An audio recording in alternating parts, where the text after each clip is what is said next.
नमस्कार, आप देख रहे हैं न्यूज वन इंडिया। मैं हूं आपके साथ उन्नति भटनागर। बुलेटिन की शुरुआत करते हैं बड़ी खबर के साथ, जहां मेरठ में न्यूज वन इंडिया की खबर का बड़ा असर हुआ है।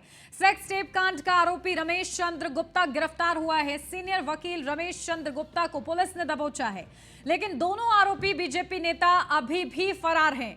सूत्रों के हवाले से बीजेपी नेताओं की गिरफ्तारी पर यह बड़ी अपडेट, जहां पुलिस ने देर रात बीजेपी नेताओं के घर दबिश दी है। सूत्रों के हवाले से खबर है, अभी तक भाजपा नेताओं पर मेहरबान थी मेरठ पुलिस। दर्जा प्राप्त राज्य मंत्री और महानगर महामंत्री अभी भी फरार है।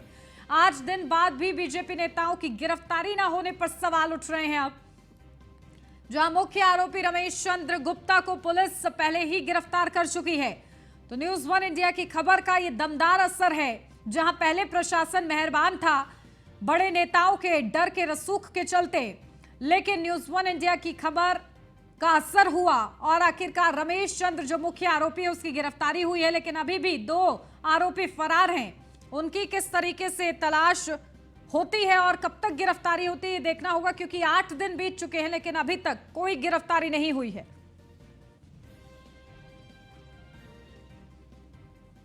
तो दोनों आरोपी बीजेपी नेता अभी भी फरार हैं। सूत्रों के हवाले से बीजेपी नेताओं की गिरफ्तारी पर यह बड़ी अपडेट थी।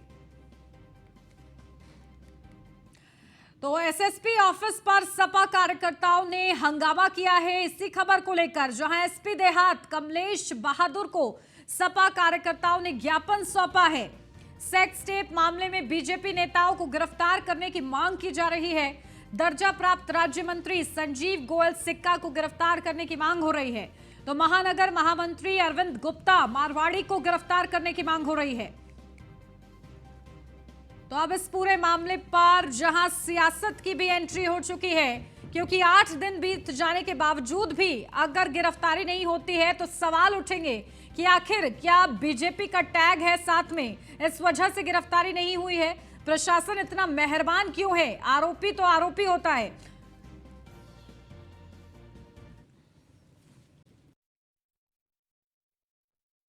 मामला ये है कि 15 दिन से 12-13 दिन से लड़की नाबालिग लड़की के साथ में बलात्कार हुआ था, वीडियो वायरल हुई थी, अपहरण हुआ था, जिसमें कि पुलिस ने उसे बरामद भी किया, जिसमें संजीव सिक्का, अरविंद गुप्ता और मारवाड़ी इन सभी के नाम आए थे।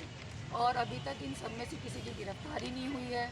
लगातार जितना भी है ये सब चीज़ें बढ़ती जा रही हैं।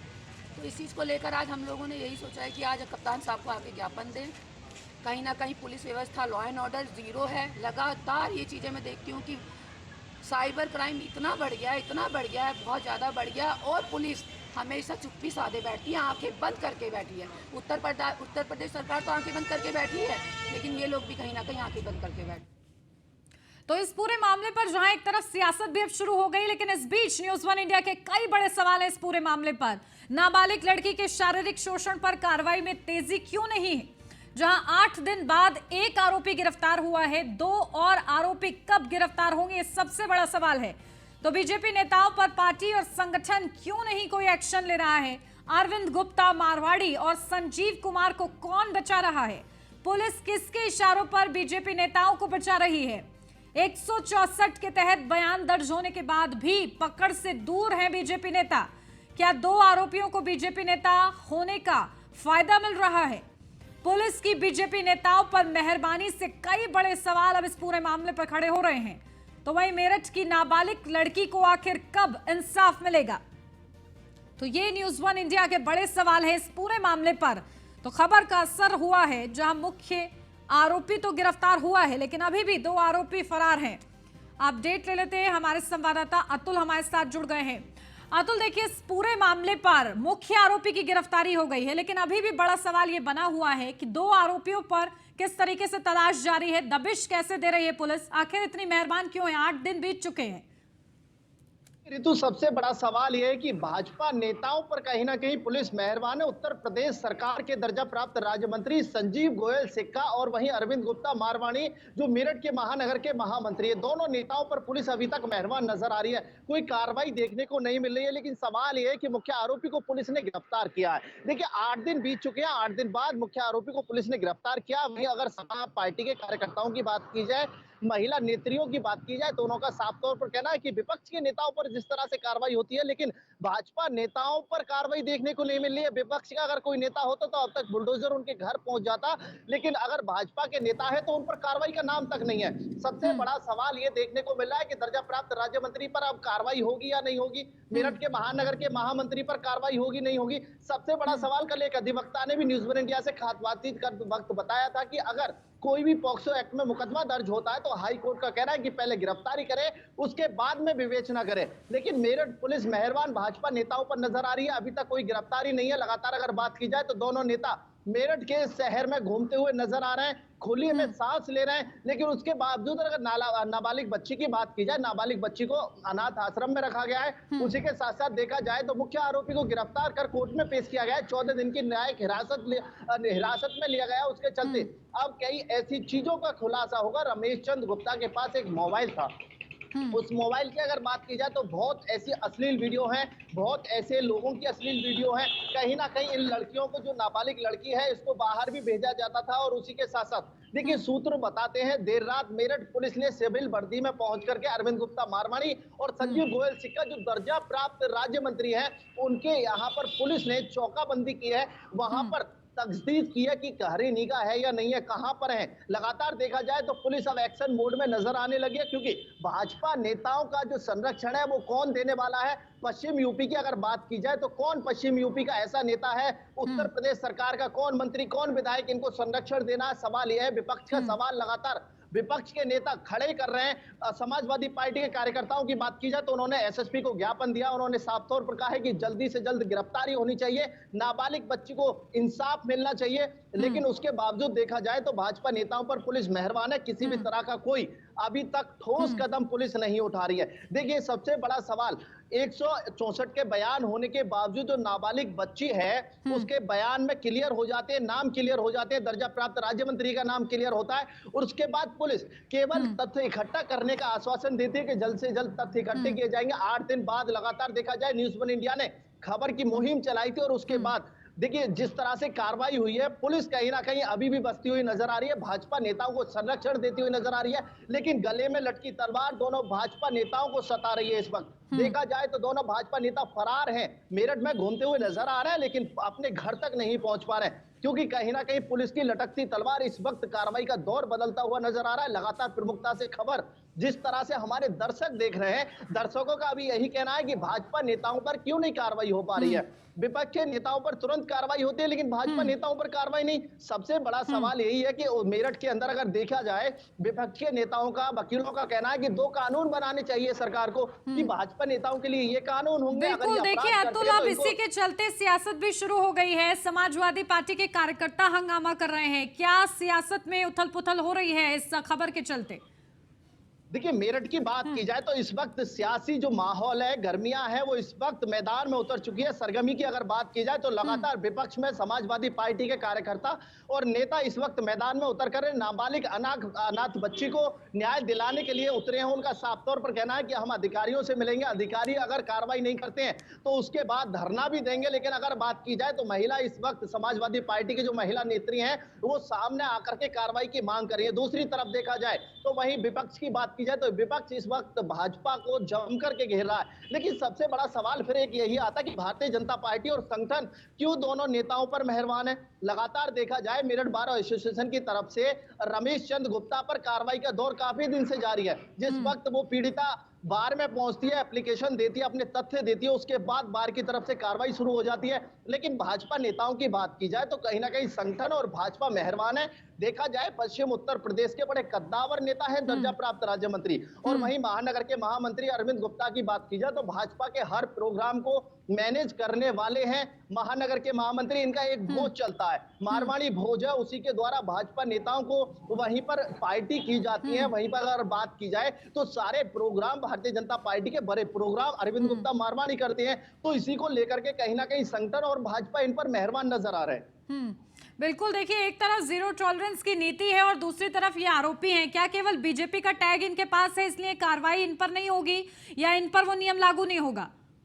देखिए रितु, यही तो विपक्ष का कहना है कि अगर विपक्ष में जातिवाद को देख करके कार्रवाई होती है, लेकिन भारतीय जनता पार्टी में कितना भी बड़ा गुंडा हो, माफिया हो, उस पर अगर भारतीय जनता पार्टी का टैग है तो कार्रवाई नहीं होगी। उनके लिए आईपीसी की धाराएं और बनानी चाहिए, उनके लिए कानून और बनाना चाहिए सरकार को, जिसके चलते जो भाजपा का टैग लिए फिर रहे ठीक है हैं अतुल, मैं उन आपके पर पास कार्रवाई ना लौटती हो हूँ। सके। हमारे साथ कपीश श्रीवास्तव जी जुड़ गए हैं समाजवादी पार्टी से।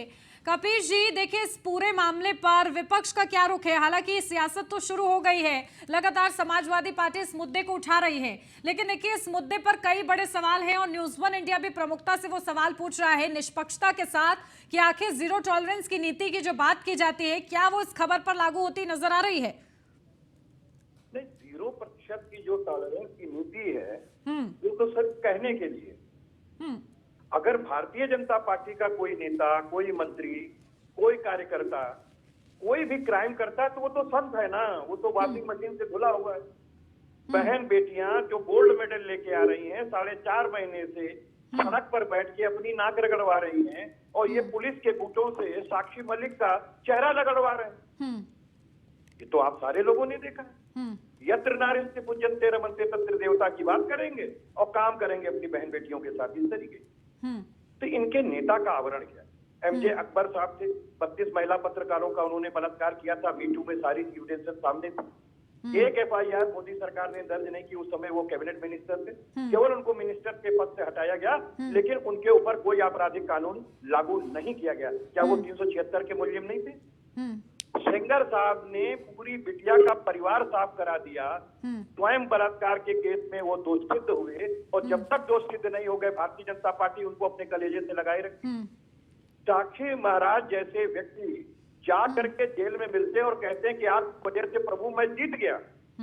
आप इस भारतीय जनता पार्टी के स्तर पर वो देखिए कि कहां पर खड़ी है। स्वामी चिन्मयानंद नाम के आगे स्वामी और बिल्कुल। तो कपीश जी देखिए अब बड़ा सवाल यही है कि विपक्ष उस पीड़िता की आवाज बनेगा या फिर सिर्फ सियासी रोटियां सेकी जाएंगी? ये दो ऑप्शन है, इसमें से कौन सा चुनेगा विपक्ष?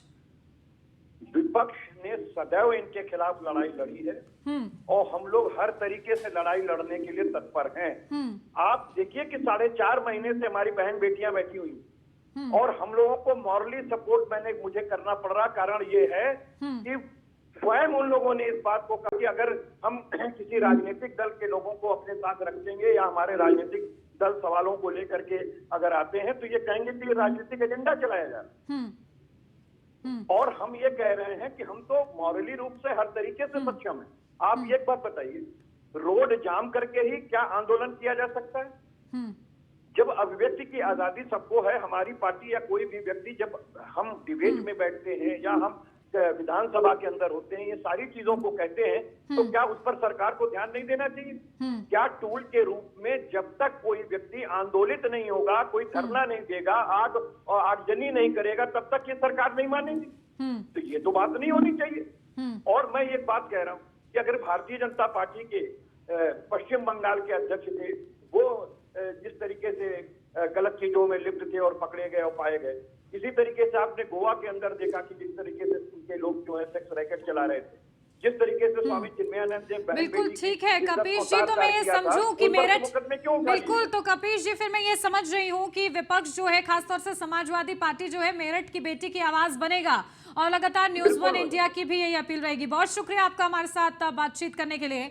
तो लगातार देखिए बीजेपी के नेताओं को भी फोन लगाने का प्रयास न्यूज़ वन इंडिया की टीम कर रही है, लेकिन फोन से बचते नजर आ रहे हैं, जो कुछ बोलने को तैयार नहीं है, क्योंकि कहीं ना कहीं गलती है और गलती मानने को भी तैयार जो है बीजेपी के नेता नजर नहीं आ रहे हैं और इसी मूड के चलते वो फोन तक नहीं उठा रहे हैं। लेकिन बड़े सवाल है न्यूज़ वन इंडिया के और इसी के साथ ये कोशिश है हमारी कि जल्द से जल्द उस मेरठ की बेटी को न्याय मिल पाए। मेरठ से हमारे संवाददाता अतुल भी लगातार बने हुए, सीधा उन्हीं का रुख करते हैं। अतुल देखिए कपीश जी को आपने सुना किस तरीके से उन्होंने कहा कि विपक्ष जो है अब उस मेरठ की बेटी की आवाज बनेगा, लेकिन इसी के साथ सियासी रोटियां सेकने का भी कहीं ना कहीं काम होगा। तो कहीं ये पूरा मामला जो है सियासत के दबाव में तो दब नहीं जाएगा? कैसे न्याय मिलेगा? क्या कहना है प्रशासन का? देखिए उन्नति, सबसे बड़ा दबाव यह है कि भारतीय जनता पार्टी के नेता होते हुए गिरफ्तारी बहुत ही मुश्किल हो पा रही है। कहीं ना कहीं पुलिस के अगर दबाव की बात की जाए, 27 तारीख को अपहरण का मुकदमा दर्ज होता है, उसके बाद पुलिस गश्ती करना भूल जाती है। उसके बाद अगर देखा जाए तो पुलिस जहां से वो बच्ची नाबालिग गायब होती है, जहां से उसका अपहरण दिखाया जाता है, वहीं से पुलिस बरामद करती है उसे। तो सबसे बड़ा सवाल यह है कि भाजपा के चलते उत्तर प्रदेश के अंदर मुख्यमंत्री हो, प्रधानमंत्री की अगर बात की जाए तो बेटी बचाओ, बेटी पढ़ाओ, बेटी सुरक्षित है, कानून का राज है। आज बेटी 10 बजे घर से बाहर निकल सकती है, आज बेटी 2 बजे घर में आ सकती है, कोई भी टच करने वाला नहीं है। लेकिन भारतीय जनता पार्टी का अगर नेता ही टच करते हैं तो पुलिस काम नहीं करेगी। अगर विपक्ष का कोई व्यक्ति करता है, कोई बदमाश करता है, कोई डकैत करता है या फिर कोई और करता है, छिचोरा करता है, तो उन पर कार्रवाई होगी। लेकिन अगर भारतीय जनता पार्टी के इस तरह की अश्लील हरकत करते हैं, छेड़खानी करते हैं, लंबे समय तक यौन शोषण करते हैं, अगर बच्ची अपनी आवाज उठाती है तो प्रशासन काम नहीं करेगा, क्योंकि उनके पास भारतीय जनता पार्टी का टैग है और वो टैग हर किसी को नहीं मिलता है। केवल भारतीय जनता पार्टी के रहने वालों के लिए ही कानून काम नहीं करेगा, विपक्ष के लोगों पर कानून काम करता है। उत्तर प्रदेश की बात की जाए तो बहन बेटी सुरक्षित नजर आ रही है, लेकिन मेरठ के अंदर काफी लंबे समय तक 5 महीने तक भारतीय जनता पार्टी के कार्यकर्ता और दर्जा प्राप्त राज्य मंत्री, मेरठ के महानगर के महामंत्री बच्ची का शोषण कर रहे हैं। उसके बावजूद किसी भी तरह से प्रशासन मुस्तैदी तोड़ता हुआ नजर नहीं आ रहा है। प्रशासन मेहरबान बना हुआ है। प्रशासन की बात की जाए, पुलिस की बात की जाए तो मेहरबान है। 164 के बयान न्यायालय में होते हैं और उसके बाद देखा जाए न्यायालय के बयानों के आधार पर तुरंत गिरफ्तारी होती है। लेकिन मेरठ पुलिस तब से इकट्ठा करने में जुटी हुई है और फिर कहीं ना कहीं नेताओं को भगाने का भी कहीं ना कहीं जो संरक्षण है, अगर वो ना मिले तो नेता पहले ही गिरफ्तार हो जाए। लेकिन कहीं ना कहीं जो पुलिस समय दे रही है, इस वक्त वो फरारी काट सकते हैं। फरारी काटने के बाद गिरफ्तारी करना बड़ा मुश्किल होता है। पुलिस की अगर बात की जाए, लगातार जिस तरह से मीडिया खबर चला रहा है, न्यूज़ 1 इंडिया खबर चला रहा है, उसके बाद पुलिस का कल का कहना था कि जल्द ही गिरफ्तार किया जाएगा, लेकिन देर रात कहीं बाहर से उसको गिरफ्तार किया। लेकिन पुलिस का कहना है कि दौराला क्षेत्र से गिरफ्तार किया गया है रमेश चंद्र गुप्ता को, और अब बाकी जो अरविंद गुप्ता मारवाड़ी है और संजीव गोयल सिक्का है, उनके तथ्य इकट्ठा करने के बाद कार्रवाई की जाएगी। बिल्कुल, देखिए अब 8 दिन बीत चुके हैं और अब किस तरीके से गिरफ्तारी होती है ये देखना होगा। इस पूरे मामले पर कैसे संज्ञान लिया जाता है। अतुल, आप नजर बना के रखिएगा इस बड़ी खबर पर। बहुत शुक्रिया फिलहाल आपका। नोएडा से अब खबर, जहां पुलिस और बदमाशों के बीच मुठभेड़ हुई। कोतवाली बिसरक पुलिस की बदमाशों से मुठभेड़ हुई। लूटपाट को अंजाम देने वाले बदमाश को गोली लगी। शातिर बदमाश लोगों को अपना शिकार बनाते थे। घायल बदमाश को अस्पताल में भर्ती कराया गया। पुलिस बदमाश के आपराधिक इतिहास खंगालने में जुटी है। कब्जे से लूटा हुआ सामान और बाइक बरामद की गई है। तो लूटपाट को अंजाम देने वाले बदमाश को गोली लगी है। कब्जे में लूटा हुआ सामान और बाइक बरामद की गई है। तो शातिर बदमाश लोगों को अपना शिकार बनाते थे। अपडेट ले लेते हैं, हमारे ब्यूरो चीफ निशांत शर्मा हमारे साथ जुड़ गए हैं। निशांत, क्या कुछ जानकारी है? देखिए, अब इस पूरे मामले पर बदमाशों के आपराधिक इतिहास भी खंगालने में पुलिस जुटी हुई है। क्या कुछ अपडेट है इस पूरे मामले पर? बताया जा रहा है जहां पुलिस की मुठभेड़ हुई है, बिसरक पुलिस की निंदाड़ी मुठभेड़ हुई और मुठभेड़ में साफ तौर पर देखा गया कि जिस तरीके से असला के बल पर लगातार चैन लूट, अंगूठी लूट और कहीं ना कहीं मोबाइल लूट, स्नैचिंग की तमाम तरीके की घटनाओं को अंजाम दिया करता था। और जिस तरीके से मुठभेड़ में इसको गोली लगी है और गोली लगने के बाद इसको आनंद फानंद में अस्पताल में भर्ती कराया गया। जो इसका आपराधिक इतिहास बताया जा रहा है, इसके खिलाफ 1.5 दर्जन मुकदमे इसके खिलाफ हैं, लूटपाट के, चोरी के, तमाम इसके खिलाफ मुकदमे हैं। इसके पास से जो देखा जा रहा है, इसके पास लूटी हुई 2 चैन इसके पास से बरामद हुई है, मोबाइल बरामद हुए हैं, पिस्टल एक बरामद हुई है और कहीं ना कहीं एक बाइक इसके पास से बरामद हुई है। और जिस तरीके से देखा जा रहा है, ये पुलिस के लिए एक बड़ी कामयाबी है। देखिए, सफलता जो है मानी जा रही है पुलिस की और अलर्टनेस भी इसी से नजर आ रही है। ठीक है, बहुत शुक्रिया निशांत आपका तमाम जानकारी के लिए। और इसी के साथ इस बुलेटिन में बस इतना ही। खबरों का सिलसिला आगे भी जारी है, आप बने रहिए न्यूज़ 1 इंडिया।